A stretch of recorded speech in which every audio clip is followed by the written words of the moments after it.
क्षमा करो मेरे राम रघुनाथ, अब तक के सारे अपराध। क्षमा करो मेरे राम रघुनाथ, अब तक के सारे अपराध। क्षमा करो मेरे राम रघुनाथ, अब तक के सारे अपराध। क्षमा करो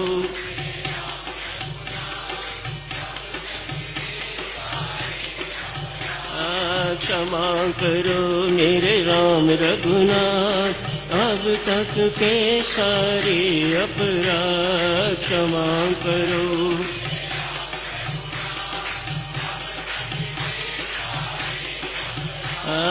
क्षमा करो मेरे राम रघुनाथ, अब तक के सारे अपराध। क्षमा करो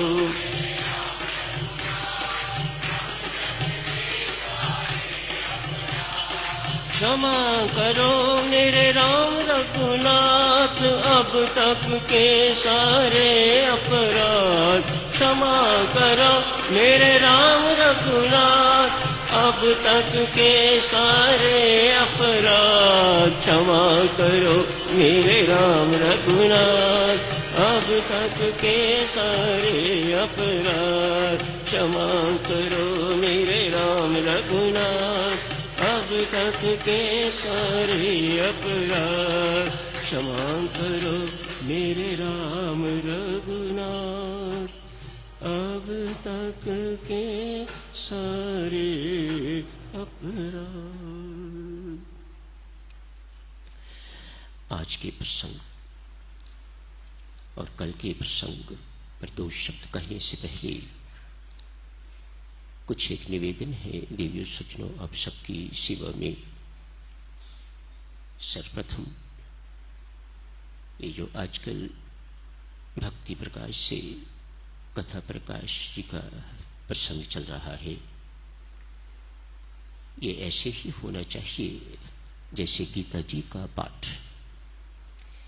इसमें जल्दबाजी न कीजिएगा। यूं कहूंगा कि स्वामी जी महाराज का हृदय है कथा प्रकाश। इसका पाठ यहां हो, घर में हो, लेकिन ऐसी हो जैसे गीता जी का पाठ किया जाता है, उसी श्रद्धा से, उसी प्रेम से, उसी भावना से कि स्वामी जी महाराज अपना हृदय हम सब के प्रति उधेल रहे हैं। दृष्टांतों के माध्यम से जो बात समझ आती है वह वैसे बड़े बड़े ग्रंथ पढ़ने से समझ में नहीं आती। स्वामी जी महाराज ने कितनी सुंदर शैली अपनाई है। जो चीज वे समझाना चाहते हैं उनको दृष्टांतों की, उदाहरणों की पुष्टि दिया है, बल दिया है। सदाचार समझाना चाहते हैं, आलोचना समझाना चाहते हैं तो दृष्टांत दिए हैं, जीवंत उदाहरणें दी हैं। कोई ये मन गढ़ंत उदाहरणें नहीं है, कोई कंकॉक्टेड जैसे स्टोरी राइटर्स स्टोरीज लिखते हैं ऐसी स्टोरीज नहीं है। ये स्वामी जी महाराज पर आप बीती या आंख दिखी हुई कहानियां हैं, दृष्टांत है। अतएव इनमें स्वामी जी महाराज का बल है, संतों महात्माओं का बल है। अतएव इसे जल्दबाजी से न पढ़ा कीजिएगा। एक बात। दूसरी, आप सबसे निवेदन है विशेषतया यहाँ के प्रबंधकों से कि कथा प्रकाश को छोड़ा न करें।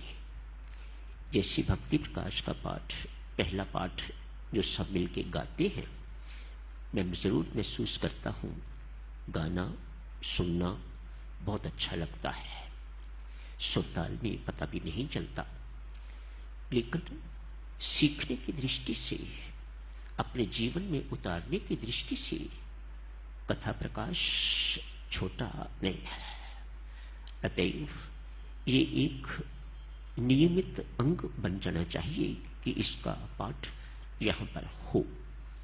जिस वक्त शबनम जी या शारदा जी पाठ करें, उस वक्त कोशिश करें कि वह धीरे धीरे पढ़े और आप अपने ग्रंथ खोल के तो एक एक लाइन इस प्रकार से पढ़े कि आज अपने जीवन में कौन सी पंक्ति हमने उतारनी है।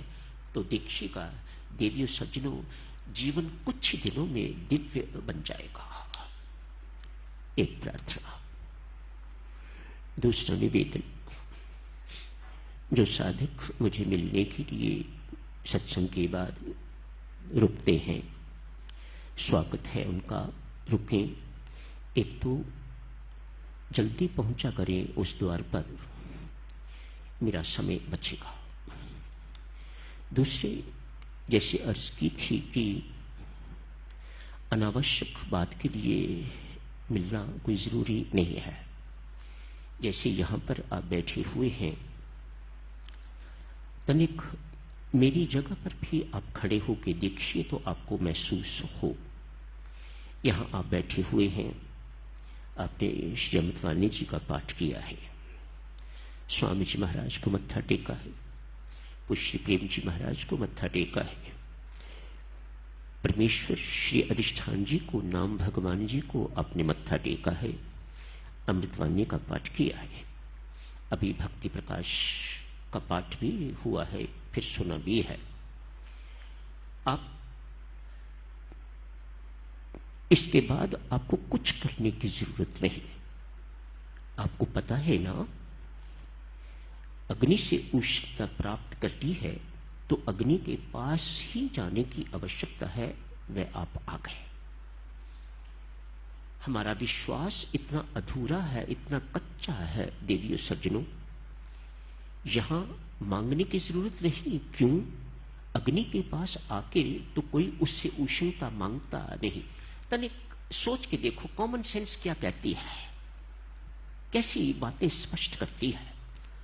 मनाली या श्रीनगर आप जाते हैं तो वहां पर जाके आपको ठंडक मांगनी नहीं पड़ती, वह मिलती है। ठीक इसी प्रकार से यहां पर आके आपने जो भजन पाठ किया है, प्रणाम किया है परमात्मा के श्री चरणों में, साधक जनों शास्त्र कहता है एक दफा का प्रणाम, भावपूर्वक प्रणाम परमात्मा को ऋणी बना देता है। सच्चे दिल से किया हुआ प्रणाम कई सारे अश्वमेध यज्ञों का फल मिलता है एक भावपूर्ण प्रणाम से। ये तभी ना भारती, कब? जब ऐसा विश्वास होगा तो, नहीं तो फिर क्या होगा? मेरे जैसे व्यक्ति के आगे जाके हाथ फैलाने पड़ेंगे, आशीर्वाद दीजिएगा। उस वक्त, जिस वक्त आप मेरे पास आके आशीर्वाद मांगते हैं, मुझे कितनी शर्मिंदगी महसूस होती होगी, कितना दुख महसूस होता होगा। इन्होंने कुछ सीखा नहीं। मैं जहां से आशीर्वाद मांगता हूं वहां से होके आए हैं ये, उसके बावजूद भी इनको मेरे से आशीर्वाद मांगने की आवश्यकता पड़ती है, तो मैं बहुत शर्मिंदा महसूस करता हूं, बहुत दुखी महसूस करता हूं अंदर से।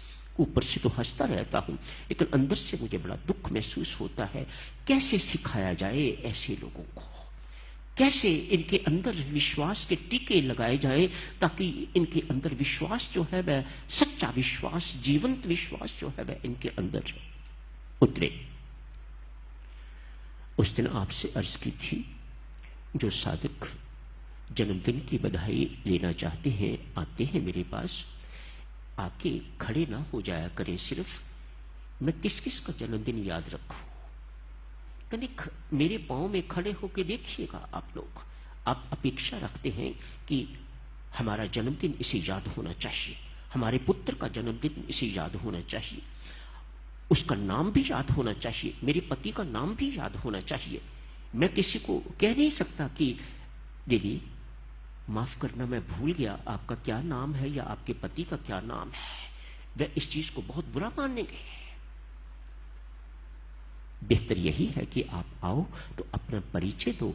आज हमारा जन्मदिन है, या हम इस परिवार से आए हैं या हम वहां से आए हैं, तो मुझे पता लगे।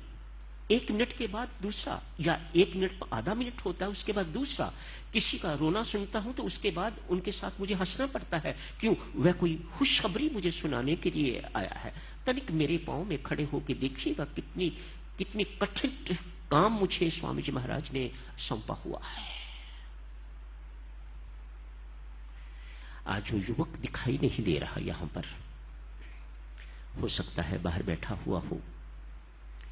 लगभग पिछले 6 महीने से मैं उसे देख रहा हूं, उस युवक को।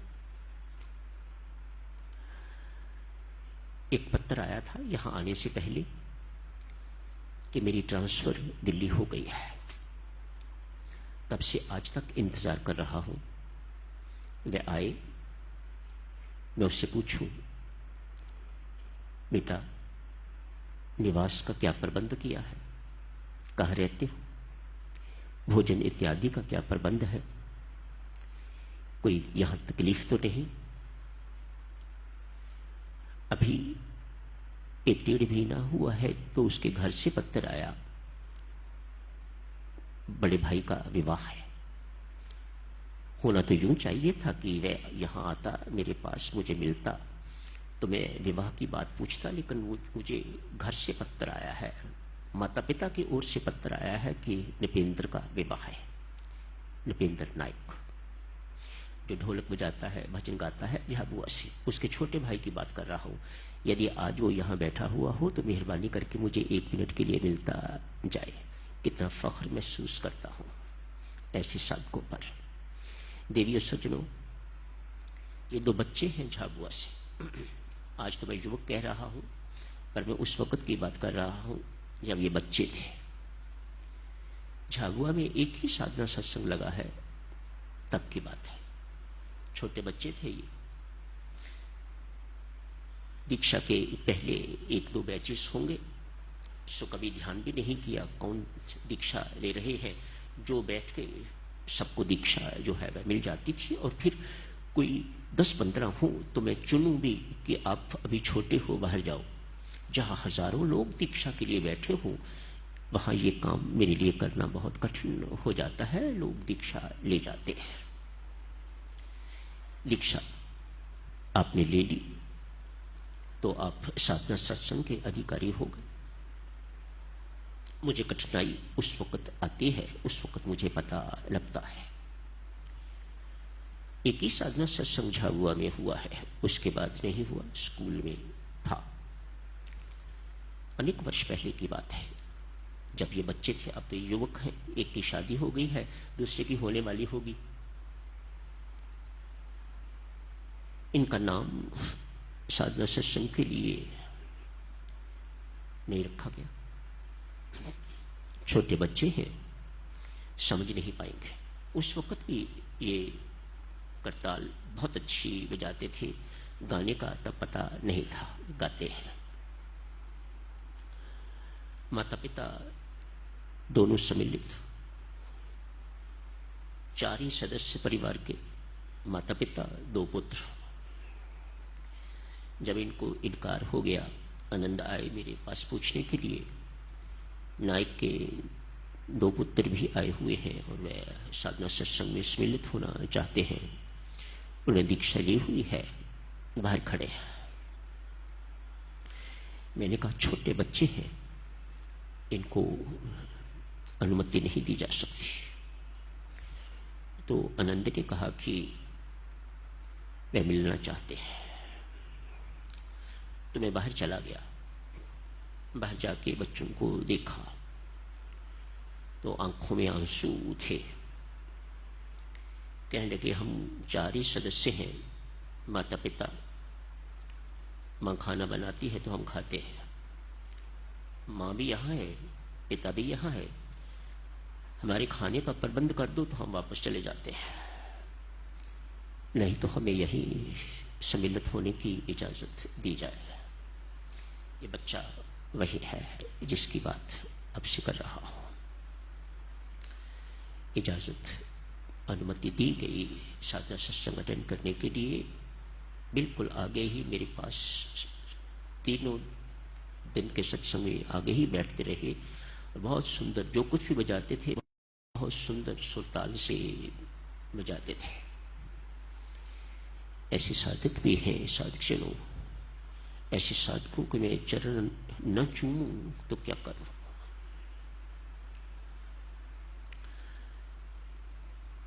चर्चा साधक शुरू चल रही थी सब। हाँ, समय तो हो गया। कल भी साधक शुरू रविवार है, इस चर्चा को जारी रखा जा सकता है। आज शुरू कर लेते हैं।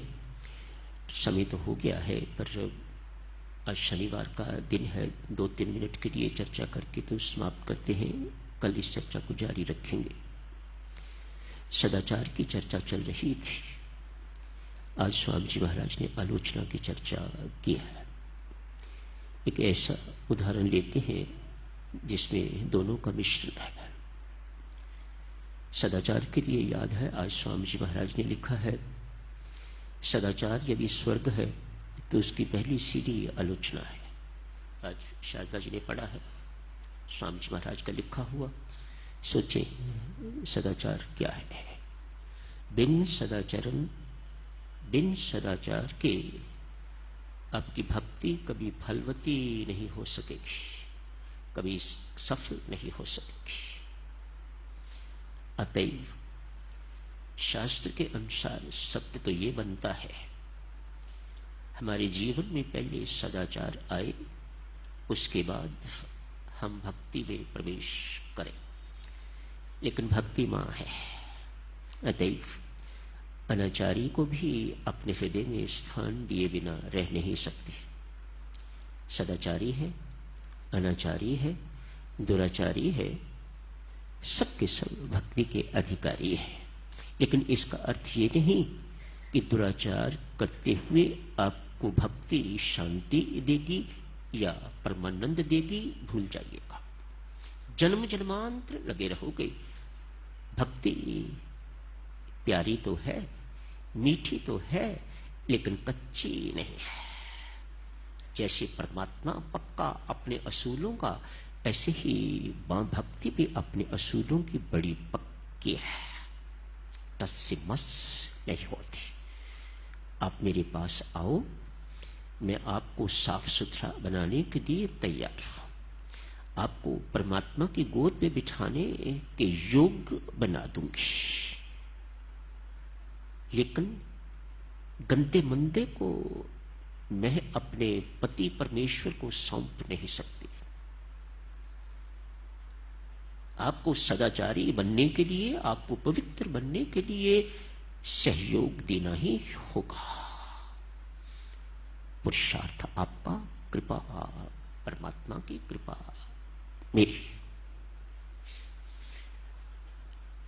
आज एक गणेश नामक व्यक्ति है, किसी सेठ के पास मामूली सा नौकर है। मामूली सा नौकर कैसा? सेठ की दुकानें बंद करने वाला, कोई चिट्ठी इधर से उधर पहुंचानी है, ऐसे नौकर। कोई बड़े नौकर नहीं। सेठों के पास तो मुन्नीम भी होते हैं, बड़े बड़े नौकर भी होते हैं, पर ये ऐसा नौकर है, इतना छोटा है, तनख्वाह भी बहुत थोड़ी है। घर में पत्नी है, उसे टीबी का रोग हुआ है। पुत्री भी है, पर वह भी स्वस्थ तो नहीं रहती। साधक चलो, बहुत समय हो जाएगा, यही समाप्त करने की इजाजत दीजिएगा। कल इस चर्चा को, रविवार के दिन भी इस चर्चा को जारी रखेंगे। बहुत बहुत धन्यवाद।